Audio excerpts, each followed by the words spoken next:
It's a part that I'd always admired and enjoyed on the page and also on the stage. I'd seen several other actors playing it. My sense was you want to feel safe. You want to be able to feel that you can really explore it fully because there is so much in it and so many layers to him. Well, Jude Law is internationally known probably best for his screen profile, but here in England he's got an amazing stage profile as well as doing new plays. He's tackled a lot in the classical repertoire, and right now when you've done a lot in the classical repertoire, there comes a point when you need to tackle this great play and this great part. There is special providence in the fall of a sparrow. I think also, though, you want to make sure that you've had enough life experience but not been quite dulled by life's long blade too much. But I will speak to thee. I'll call thee Hamlet. King. Father!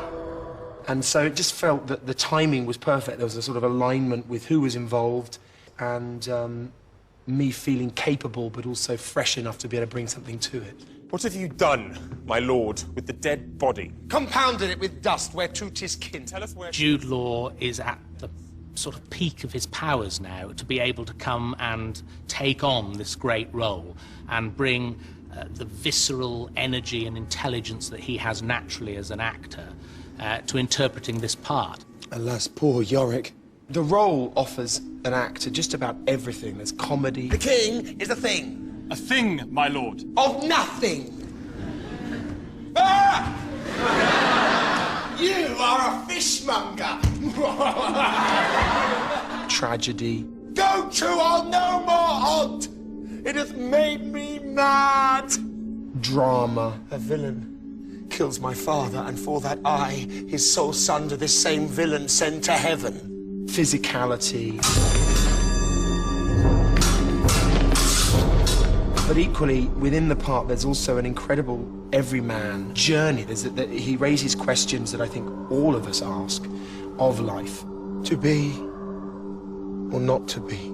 And he asks it in such a way that makes it incredibly therapeutic. Where be your jibes now? Your gambles? Your songs? So to combine all of that in one part is, I think, the pinnacle of one's life, let alone one's career. I mean, there's a part of you that often feels like, God, I'm facing questions here that I hope to face in my own existence, let alone on stage for other people. Since no man knows aught of what he leaves, what is to leave betimes? I was told before I started that you don't play the character Hamlet, Hamlet plays you. The only thing an audience need to know about Hamlet, really, is that they're watching a man who had a perfectly good time growing up before the play starts. Everything was fine. And then his father, who he loved, died. And then his mother remarried very quickly. And it put him into quite a state. And that's when we join the play. Assume a virtue if you have it not. Refrain tonight. And that shall lend a kind of easiness to the next abstinence, the next more easy. The piece is phenomenally modern. It seems to speak for all people all of the time, and it's just, I didn't really want any barriers to exist between the audience and what's going on the stage. I wanted people to come into the theatre and feel that this could be about them. The role really does draw on your own sense of self, and indeed, you suddenly find yourself being tattooed, if you like, onto the skin of this man.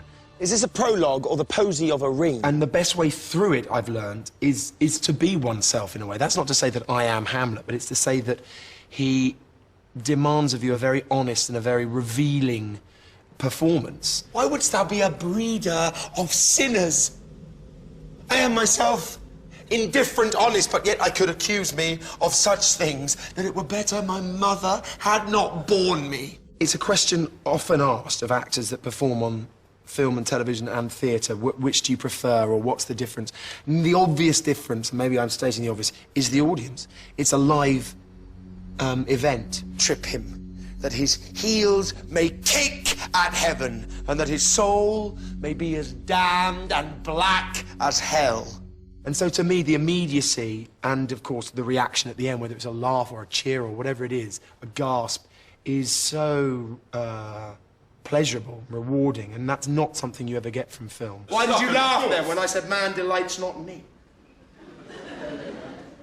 To think, my lord... You're watching something happen to a man in the moment, all the time.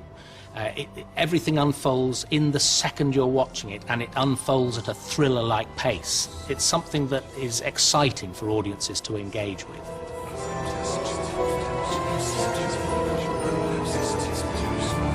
My Broadway debut was one of the highlights of my life. But at the same time, being that young, I wasn't quite as aware of how lucky I was, so I'm glad I got a second opportunity to go back and really embrace it.